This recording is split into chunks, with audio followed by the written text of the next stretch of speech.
నమస్కారం. ప్రజా పిలుపు న్యూస్ కి స్వాగతం. హెడ్లైన్ చూద్దాం.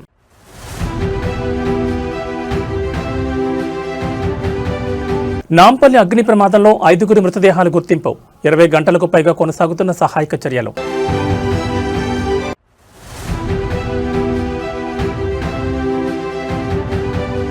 ఏపీ అసెంబ్లీ బడ్జెట్ సమావేశాలకు ముహూర్తం ఖరారు. ఫిబ్రవరి 14న శాసనసభలో రాష్ట్ర వార్షిక బడ్జెట్ ప్రవేశపెట్టనున్న ప్రభుత్వం.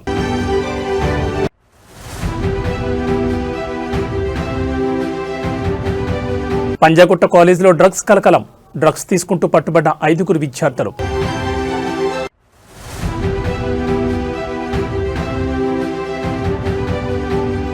బంగ్లాదేశ్లో కొనసాగుతున్న మతోన్మాదం. హిందూ యువకుడు సజీవ దహనం.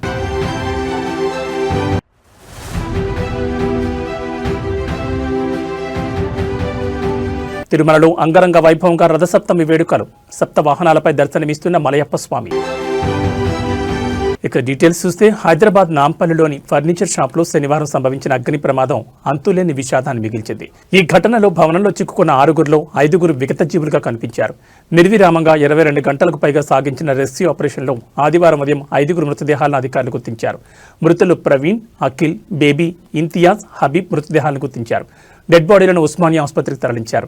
మంటల్లో చిక్కుకుపోయిన మరో వ్యక్తి ఆచూకీ కోసం గాలింపు కొనసాగుతోంది. మృతులంతా సెల్లార్లో చిక్కుకుపోయినట్టు తెలుస్తోంది.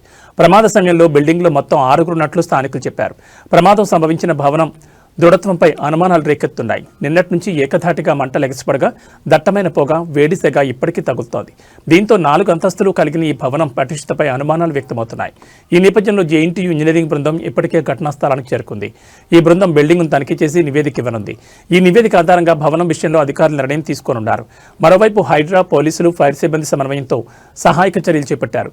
మొత్తం 9 విభాగాల అధికారుల సమన్వయంతో సహాయక చర్యలు కొనసాగుతున్నాయి.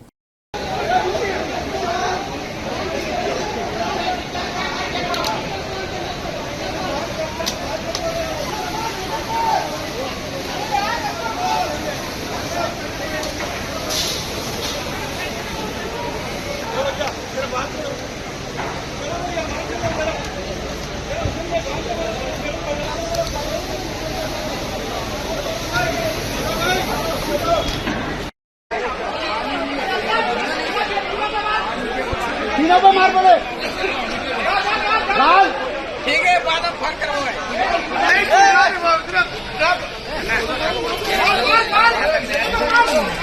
क्या नीरा पे मार अपने नीरा पे मार अपने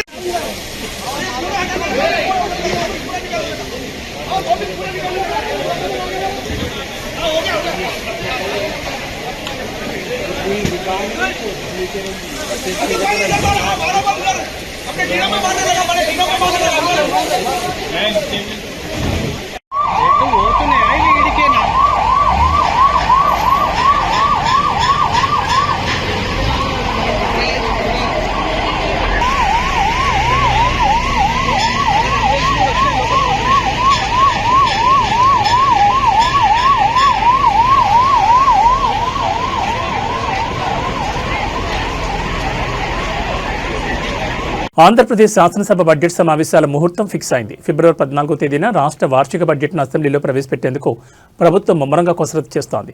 ఈ సమావేశాలను సుమారు 18 నుంచి 21 దినాల పాటు సుదీర్ఘంగా నిర్వహించాలని ప్రభుత్వం యోచిస్తున్నట్టు తెలుస్తోంది.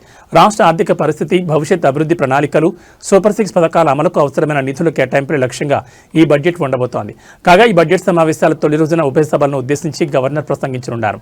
గవర్నర్ ప్రసంగం ముగిసిన వెంటనే శాసనసభ బిజినెస్ అడ్వైజరీ కమిటీ BSC సమావేశం కానుంది.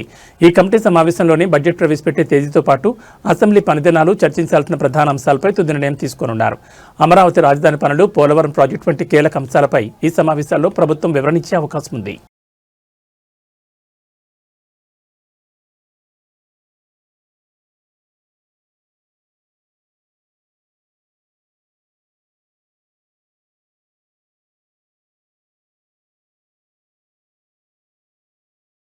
నకిలీ మద్యం కేసులో మాజీ మంత్రి జోగి రమేష్, ఆయన సోదరుడు రాము గత కొంతకాలంగా అండర్ ట్రయల్ ఖైదీలుగా జైల్లో ఉన్నారు. వారికి బెయిల్ మంజూరు కావడంతో శుక్రవారం జైలు నుంచి విడుదలయ్యారు. ఇదిలా ఉండగా తాజాగా వారిపై మరో కేసును పోలీసులు నమోదు చేశారు. ఇటీవల జైలు నుంచి బెయిల్పై బయటకు వచ్చిన జోగి సోదరులు భారీ ర్యాలీగా ఇంటికి బయలుదేరారు. ఎటువంటి అనుమతులు లేకపోయినప్పటికీ భారీ వాహనాలతో ర్యాలీగా రహదారులపై హల్చల్ చేశారు.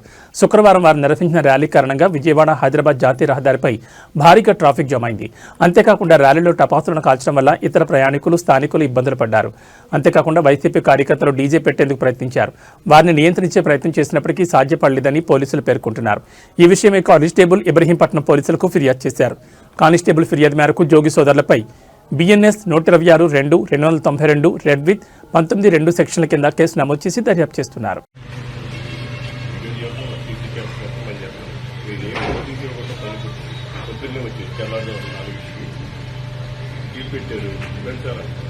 ఎక్కడికి దేనికి దేనికని తెలియాలి కదా మాకు తెలియాలి కదా మీరు దేనికి వచ్చారు, దేనికి తీసుకెళ్తున్నారు, కనీసం ఒక నోటీస్ కూడా లేకుండా తీసుకొచ్చేసి రెండంటే ఎంత దుర్మార్గమా?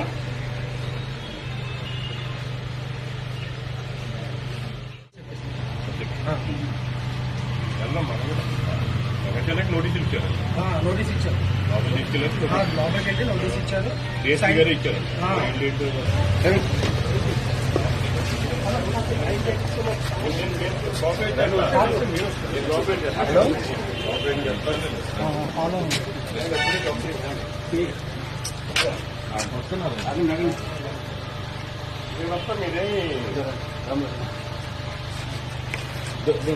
అక్రమ కేసులకి భయపడేది లేదు, పోలీసులకి పూర్తిగా సహకరిస్తాం.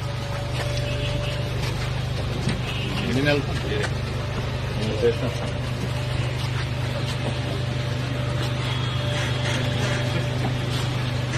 ఎస్ఐ గారు అంటే సార్ రండి సార్, మీరు రండి, ఏం అవసరం లేదు, రండి రండి. మీరు ఏంటండి బాబు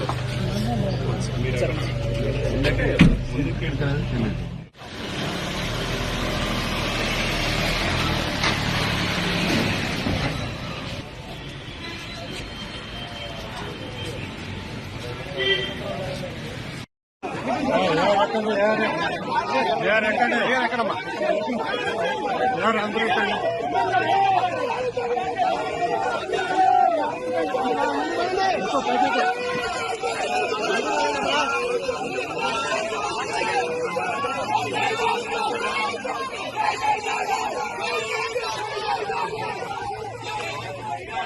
శ్రీకాకుళం జిల్లాలోని ప్రసిద్ధ పుణ్యక్షేత్రం అరసవెల్లిలో రథసప్తమి వేడుకలు అత్యంత వైభవంగా జరుగుతున్నాయి.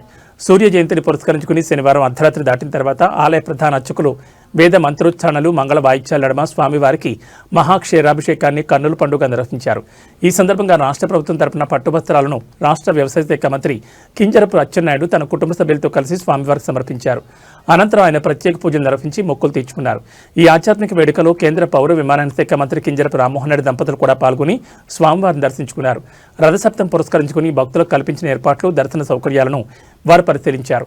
ఈ కార్యక్రమంలో జిల్లా ఇన్ఛార్జ్ మంత్రి కొండపల్లి శ్రీనివాసరావు దంపతులు, రాష్ట్ర హోంమంత్రి వంగల్పూడి అనిత, ఎంపీలు కలిసెట్టి అప్పలనాయుడు, ఎమ్మెల్సీ వరదు కళ్యాణి తదితర ప్రముఖులు హాజరై ఆదిత్యుడి నిజరూప దర్శనం చేసుకున్నారు. ప్రముఖుల రాకతో ఆలయ పరిసరాల్లో సందడి నెలకొంది. పాలనా యంత్రాంగం తరపున జిల్లా కలెక్టర్ స్వప్నిల్ దినకర్ పుణ్కర్, అనకాపల్లి జిల్లా collector Vijayakrishnan, joint collector Farman Ahmed Khan భక్తుల రద్దీని పర్యవేక్షించారు. అలాగే ఎమ్మెల్యేలు గోండు శంకర్, గురజాల జగన్మోహన్, మార్క్ఫెడ్ చైర్మన్ కర్రోతు బంగారాజు తదితరులు వేడుకల్లో భాగస్వాములయ్యారు. ఓవైపు సూర్య జయంతి, మరోవైపు ఆదివారం సెలవుదినం కావడంతో దేశం నలుమూల నుంచి భక్తులు అరసవెల్లికి పోటెత్తారు. రాత్రి 9 గంటల నుంచే క్యూ లైన్లు భక్తులతో కిటకిటలాడాయి. భక్తులందరికీ ఆదిత్యుని కృపాకటాక్షాలు కలగాలని మంత్రులు ఈ సందర్భంగా ఆకాంక్షించారు.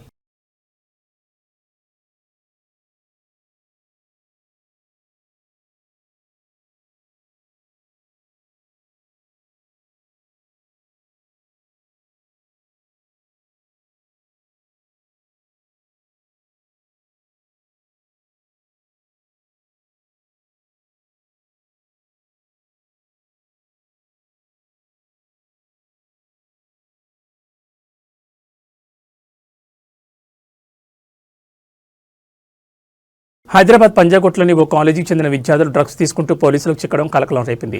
పంజాగుట్ట నాగార్జున సర్కిల్ పరిధిలో 5 విద్యార్థులను పోలీసులు అదుపులోకి తీసుకున్నారు. వారి వద్ద నుంచి సుమారు 10 గ్రాముల MDMA డ్రగ్ను స్వాధీనం చేసుకున్నారు. నాగార్జున సర్కిల్ వద్ద అనుమానాస్పదంగా తిరుగుతున్న 5 యువకులను గమనించిన పోలీసులు తనిఖీలు నిర్వహించారు. ఈ క్రమంలో వారు డ్రగ్స్ వినియోగిస్తున్నట్లు గుర్తించారు. వెంటనే వారిని అదుపులోకి తీసుకుని విచారించగా 5 ఒకే కాలేజీకి చెందిన విద్యార్థులుగా పోలీసులు నిర్ధారించారు. డ్రగ్స్ను ఎక్కడి నుంచి సేకరించారు, ఎవరి ద్వారా సరఫరా జరుగుతుందనే కోణంలో పోలీసులు లోతైన విచారణ చేపట్టారు. ఈ ఘటనతో పంజాగుట్ట ప్రాంతంలో ఒక్కసారిగా ఉత్కంఠ నెలకొంది. కాలేజీ విద్యార్థుల్లో పెరుగుతున్న మాదక ద్రవ్యాల వినియోగంపై తల్లిదండ్రులు ఆందోళన వ్యక్తం చేస్తున్నారు. ఈ కేసుకు సంబంధించి మరిన్ని వివరాలు సేకరిస్తున్న పోలీసులు డ్రగ్స్ సరఫరా వెనుక ఉన్న నెట్వర్క్ను బయటపెట్టేందుకు ప్రయత్నాలు ముమ్మరం చేశారు.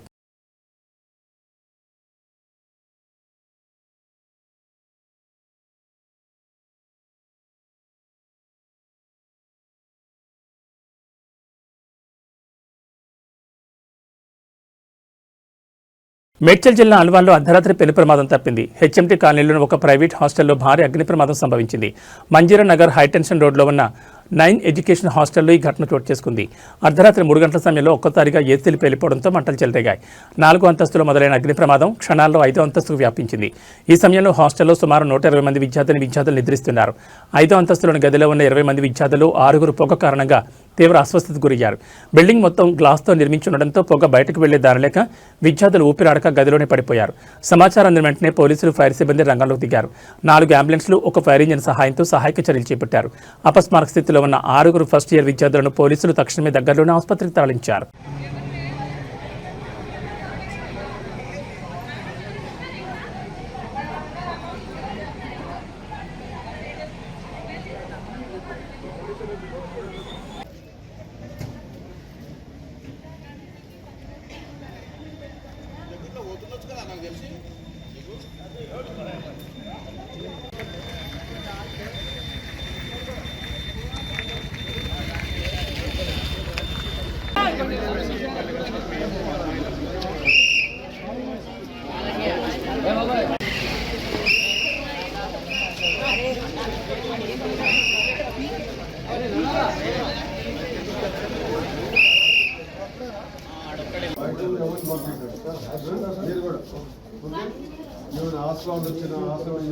వీడియో ఇప్పుడు తీసుకోవాలి. ఒక్క నిమిషం, అందుకే అంటున్నా.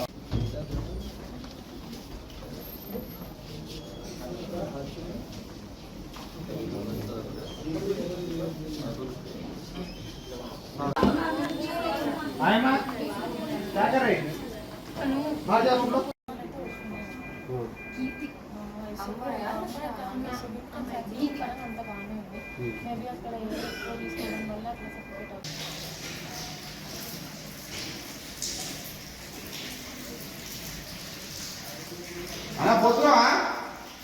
Okay, thank you.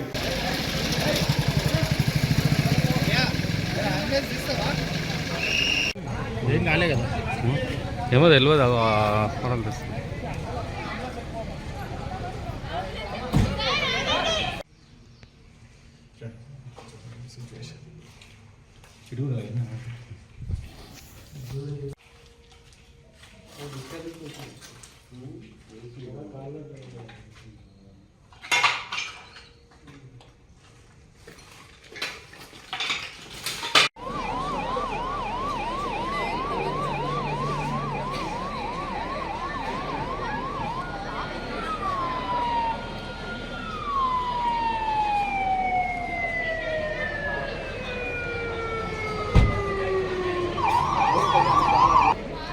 నంద్యాల జిల్లా డోన్ రైల్వే పోలీస్ స్టేషన్లో ఇవాళ ఉదయం ఒక దురదృష్టకర సంఘటన చోటు చేసుకుంది.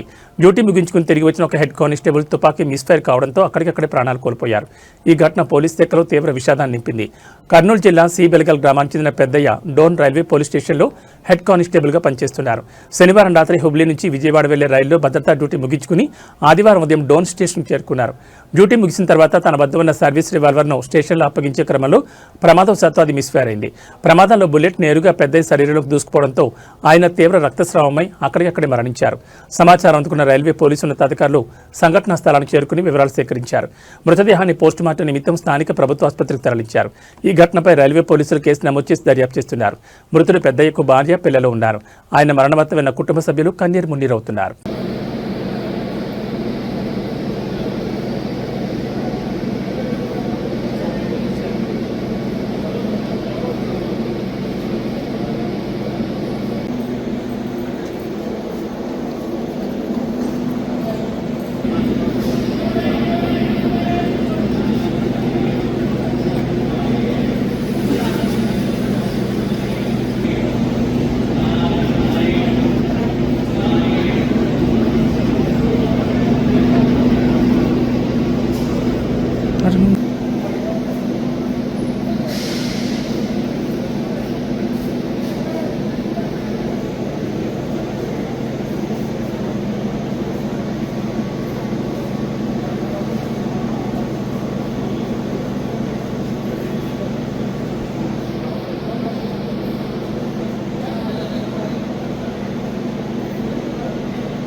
బంగ్లాదేశ్లో మరో దారుణ సంఘటన చోటు చేసుకుంది. ఓ గ్యారేజ్లో నిద్రిస్తున్న హిందూ యువకుడిని సజీవ దహనం చేశారు. ఈ ఘటన నార్సింగ్ ప్రాంతంలో జరిగింది. శుక్రవారం రాత్రి ఓ గ్యారేజ్పై అల్లరి మొక్కలు దాడి చేశారు. షట్టర్ మూసివేసి పెట్రోల్ పోసి నిప్పంటించారు. ఆ సమయంలో గ్యారేజ్లో నిద్రిస్తున్న చెంచల్ భౌమిక్ అనే యువకుడు సజీవ దహనమయ్యాడు. చెంచల్ చనిపోయాడు నిర్ధారించుకున్న తర్వాత అల్లరి మొక్క అక్కడి నుంచి వెళ్లిపోయినట్లు ప్రత్యక్ష సాక్షులు తెలిపారు. మృతుడికి తల్లి, 2 సోదరులు ఉన్నట్లు సమాచారం. వీరిలో ఒకరు దివ్యాంగుడు. చెంచల్ తండ్రి చాలా కాలం క్రితం చనిపోయారు. ప్రస్తుతం చెంచల్ సంపాదనపైనే కుటుంబం మొత్తం ఆధారపడి ఉంది. అల్లరి మొక్క పథకం ప్రకారమే చెంచల్ని బంధించి హత్య చేశారని గ్యారేజ్ యజమాని తెలిపాడు. సంపాదించే పెద్ద దిక్కును కోల్పోయామంటూ కుటుంబ సభ్యులు కన్నీరు మున్నీరవుతున్నారు. ఈ ఘటనపై బంగ్లాలోని హిందూ సంఘాలు ఆగ్రహం వ్యక్తం చేస్తున్నాయి.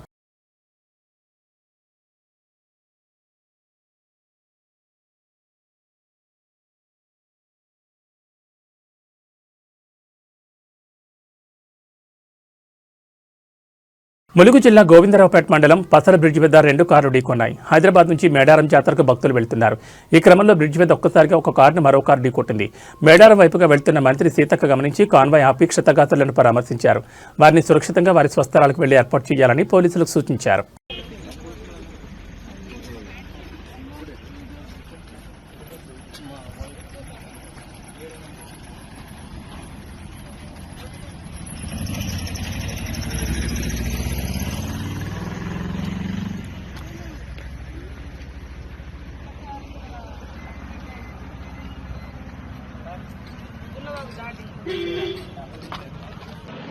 మరి వీటిని ఏమన్నా సెట్ చేయాలి కదా, వాళ్ళకి ఏదన్నా అరేంజ్ చేసి వెళ్ళిపోతారు. అయిందా దర్శనం అయింది?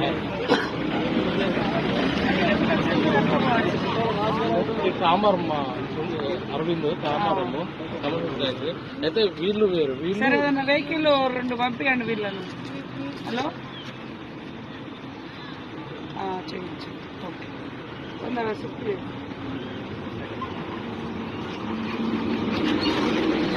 తిరుమలలో రథసప్తమి వేడుకలు అంగరంగ వైభవంగా నిర్వహిస్తున్నారు. తెల్లవారుజాము నుంచే మలయప్ప స్వామివారి ఊరేగింపును ప్రారంభించారు. వేలాదిగా తరలివస్తున్న భక్తజనుల మధ్య స్వామివారు రాజసంగా ఊరేగుతున్నారు. ఉదయం నుంచి సాయంత్రం వరకు జరగనున్న ఊరేగింపులో భాగంగా 7 విభిన్న వాహనాలపై స్వామివారు తిరుమాడ వీధుల్లో భక్తులను అనుగ్రహిస్తారు. రథసప్తం వేడుకల నేపథ్యంలో ఆలయ మహాద్వారం నుంచి స్వామివారి సన్నిధి వరకు నానావిధ పుష్పపత్రాలతో అలంకరణ చేశారు. అందుకు సుమారు 10 టన్నుల పువ్వులను వినియోగించినట్లు టీటీడీ అధికారులు తెలిపారు. అంతేకాకుండా తిరువీధుల్లో ఊరేగింపులకు సంబంధించి అన్ని ఏర్పాట్లను చేసినట్లు పేర్కొన్నారు. తెల్లవారుజామున 5:30 గంటలకు మలయప్ప స్వామివారు ఆలయం నుంచి వాహన మండపానికి చేరుకున్నారని, అక్కడ విశేష సమర్పణ అనంతరం సూర్యోదయానికి ముందే సర్కారు హారతితో వాహన సేవ ప్రారంభమైందని వెల్లడించారు. ఉప బ్రహ్మోత్సవాలుగా పిలిచే ఈ వేడుకల్లో భాగంగా ఒకే రోజు వ్యవధిలో 7 ప్రధాన వాహనాలపై ఊరేగుతారని అధికారులు వివరించారు. సూర్యప్రభ వాహన సేవతో మొదలై రాత్రి చంద్రప్రభ వాహన సేవతో వాహన సేవలు ముగుస్తాయని అధికారులు తెలిపారు.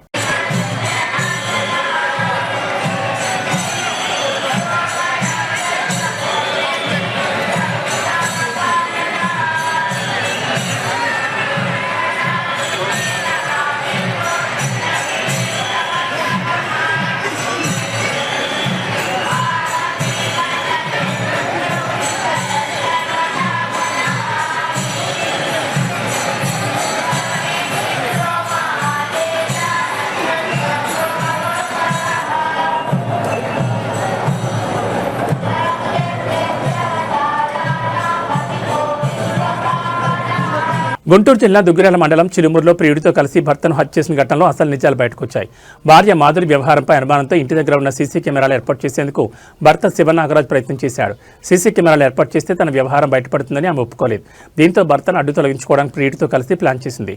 ఇక ప్రియుడు గోపి తన స్నేహితుడైన ఆర్ఎంపీ డాక్టర్తో కలిసి హత్యకు ప్లాన్ చేశాడు.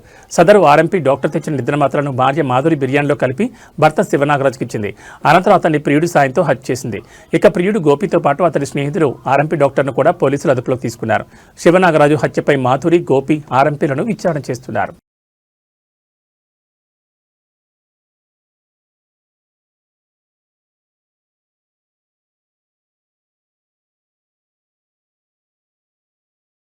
ఈ బులెటిన్ విశేషాలు మరో బులెటిన్లో మళ్ళీ కలుసుకుందాం. నమస్కారం.